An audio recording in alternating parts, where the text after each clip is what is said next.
What's up, guys? Welcome back to Battle City Games. It's Teague here with another deck profile. Today we're continuing on with our Lightning Overdrive series as I have Amazement for you. This is an absolutely awesome deck that came out of Lightning Overdrive that focuses on traps very heavily and equipping them to different monsters in order to gain different effects. So, as always, if you enjoy our content, please hit that like button and don't forget to subscribe so you don't miss out on all of our upcoming videos.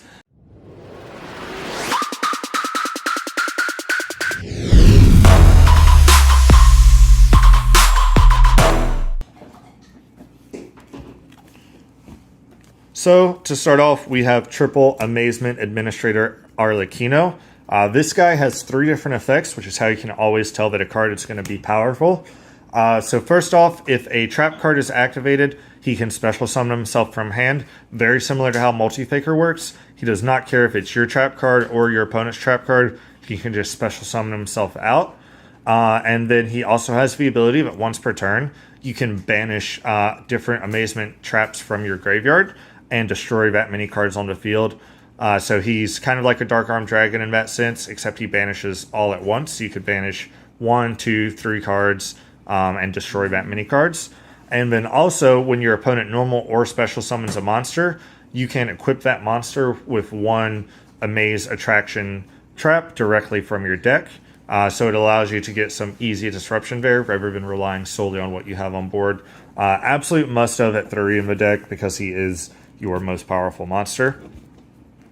And then we also have triple Amazement Attendant Kamika. Kamika is actually a really great card for the deck. When she is normal summoned, you get to set 1 Amazement or Amaze Attraction card directly from your deck. So that also helps get your traps to the board. And then she has the quick effect that you can actually pick any of your attraction traps that are equipped to a monster on the field and equip it to a different monster. And keep in mind that doesn't target, so that's actually a great way to out something like a Dragoon that can't be targeted, but you can use the Kamika to re-equip one of your cards to it and then go from there. Definitely a great 3 of, as it's going to help search your deck for some of your key Amazement cards. And that's actually it for the monsters, guys. We're playing 6 of them. Moving into the spells, we've got triple Amazing Time Ticket. Another great card for the deck. This is really kind of what the deck needed. As you can pay 800 life points and then apply an effect depending on which player's turn it is. If it is your turn, you get to add 1 Amazement card from your deck to your hand. So this can help search your Kamika, your Arlecchino, even one of your traps that you'll see a little bit later. Or if it's your opponent's turn, you get to set 1 Attraction trap directly from your deck, and you get to activate it that same turn if you choose to. So kind of like a trap trick, but without the restriction of only activating 1 card. Being a quick play, this is absolutely great, as it allows you to set up some disruption during your opponent's turn, but also having that search effect is really critical. We also have triple Extrav. We don't really care that much about our extra deck here, and being a trap-heavy deck, Extravagance just being able to get us 2 additional draws really helps us dig in to find as much disruption as possible. And from there, I've actually chosen to play triple Pot of Duality as well. Haven't seen too many people messing with this with the pure variant of the deck, but on your first turn, you're not really going to be special summoning. You don't want to summon out the Arlecchino until your opponent's turn if you're going first. So you can actually normal summon your Kamika and still have Duality in order to help dig into your deck, or even use Duality to maybe find the Kamika or the Arlecchino. Just a great card that really helps get you access to more tools. And since you're not drawing cards, it does not conflict with Extravagance because you're adding the card to your hand. That's going to do it for the spells, only 9 of them. Everything else is going to be traps. Start off, we have triple Amaze Attraction Cyclocoaster. This one, if it is equipped to your opponent's monster, you can target 1 spell or trap your opponent controls, send both that card and your Cyclocoaster to a graveyard. Or if it's equipped to your opponent's monster, you can add 1 Amazement monster from your deck to your hand, and then send this card to the graveyard.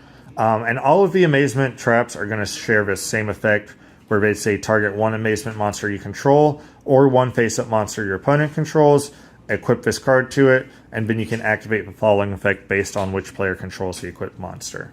Absolutely amazing card. The spell or trap removal is very relevant, especially in this format where we're probably going to see more spells and traps. Or the ability to get that search can really help you get that Arlecchino to your hand if you did not already open him. Comica plus this can get you Arlecchino, which is really great. Moving on into your next three of, we have Triple Amaze Attraction Horror House. This is going to be your main disruption for the deck. If it is equipped to your monster, you can activate the effect to target one effect monster your opponent controls, negate its effect until the end of his turn. So it's kind of like an infinite impermanence there. Or if it's equipped to your opponent's monster, you get to change the equipped monster to face down defense position. So kind of like a Book of Moon. And this is what I was saying with the Comica. If you have Horror House on the field, you can use Comica to equip Horror House to your opponent's, maybe Dragoon, and then flip it face down since that effect does not target. Moving on from there, I have chosen to go with Triple Solemn Judgment in the deck. Originally I had this as Solemn Strike, but being such a back row heavy deck, the last thing you want to do is set, 3-4 back row and then get hit with the Harpy's Feather Duster or Lightning Storm going into your opponent's turn. And I do think that both of those cards are going to be much more prevalent this format because of the fear of decks like Sky Striker. So Solemn Judgment just gives you a little bit of protection against that possibility. And of course, you can always use it to negate a summon or any other spell or trap you care about. Just a little more versatility. And bonus, it is always live, whereas Strike gets shut off once you drop below 1,500 life points.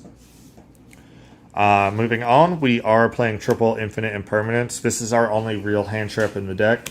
But the great thing is, if we are going second, if we wanted to, we could summon the Arlecchino off of an Impermanence activation. So this just really has so much synergy with the deck. It's an obvious inclusion. And as I mentioned, we don't really care that much about our extra deck. We are playing Triple Dogmatica Punishment. This is just going to give us some great disruption, allowing us to send extra deck monsters to the graveyard to destroy our opponent's cards. From there, we have Triple There Can Be Only One. I don't know if you noticed, but Arlecchino is a psychic monster and Comica is a machine monster, which means we do not play monsters of the same type. And There Can Be Only One is just an absolute great card, restricting our opponent from having more than one monster of the same type. Can really shut down a lot of decks. So definite 3 of in the deck to provide you with some much needed board control. Then we have Double Torrential Tribute. Torrential's interaction with Arlecchino is what makes this so good in the deck. If you activate Torrential Tribute, Arlecchino will summon itself out after Torrential has resolved. So you can clear your opponent's board and then put the Arlecchino out to have him available to react to their next summon.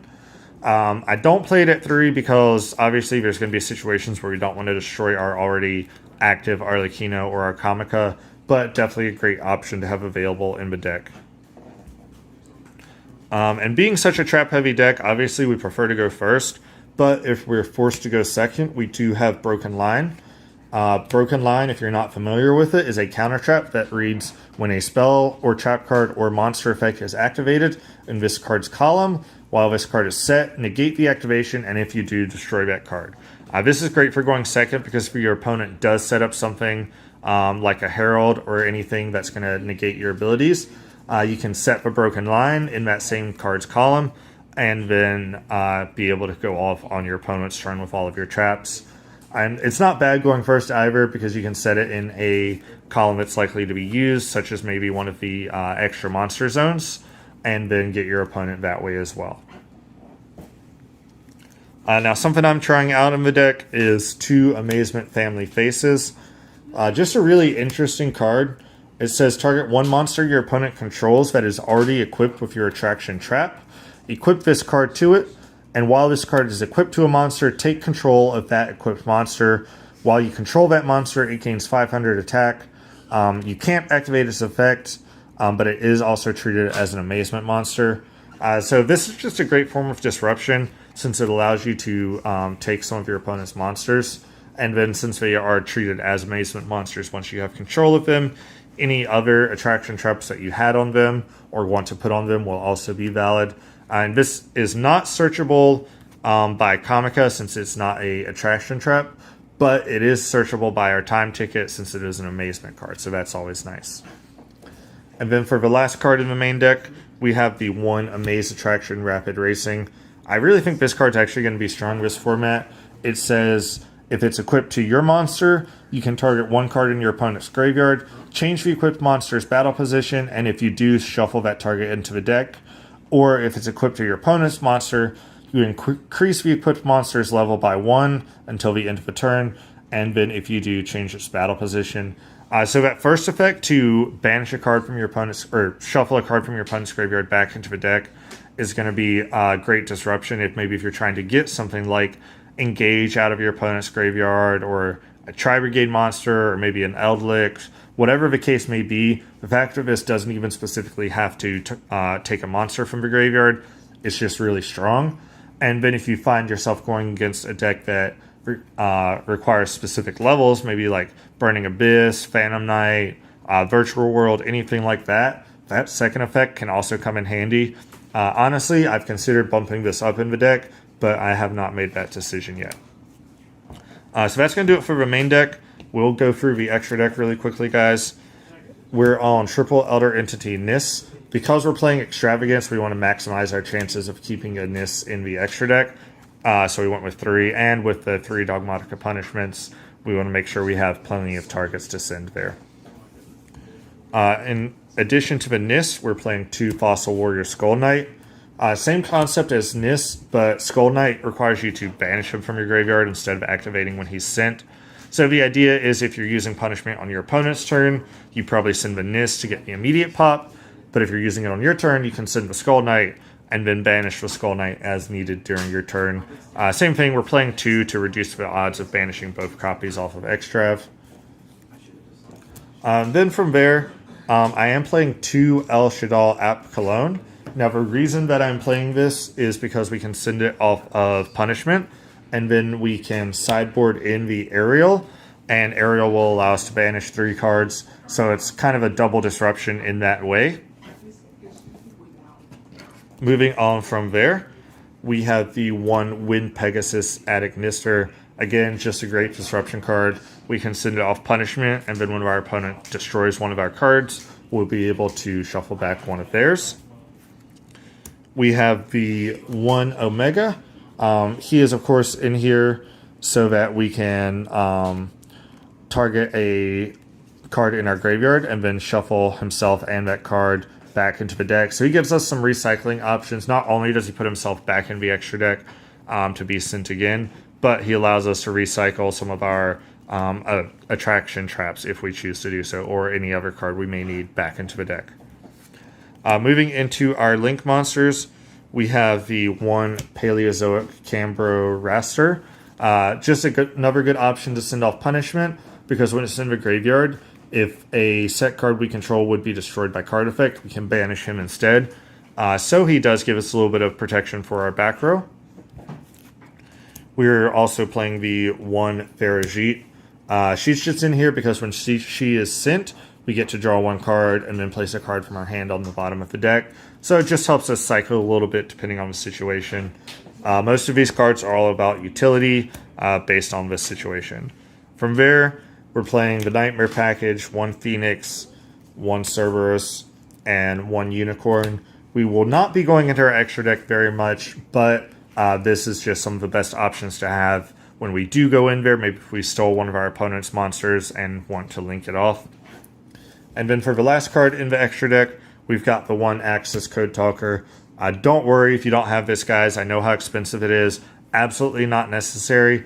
You could easily sub this out for something like a Boral Sword or another disruption card, maybe like Deep Sea Prima Donna. That's a great card to send off of punishment as well. But I decided to include the Access Code Talker just for that potential OTK if the situation does come up. And that's going to do it, guys. I really like this deck. It's a really cool concept. Also a deck that mixes really well with a lot of other decks like Trap Tricks, Magical Musketeers. A lot of options with this deck, guys. Let me know down in the comments if you want to see some of those options. I would love to mess around with this and see what kind of crazy stuff we can come up with. As always, like I said before, make sure you like the video if you enjoyed the content, and I'll see you next time with more from Battle City Games.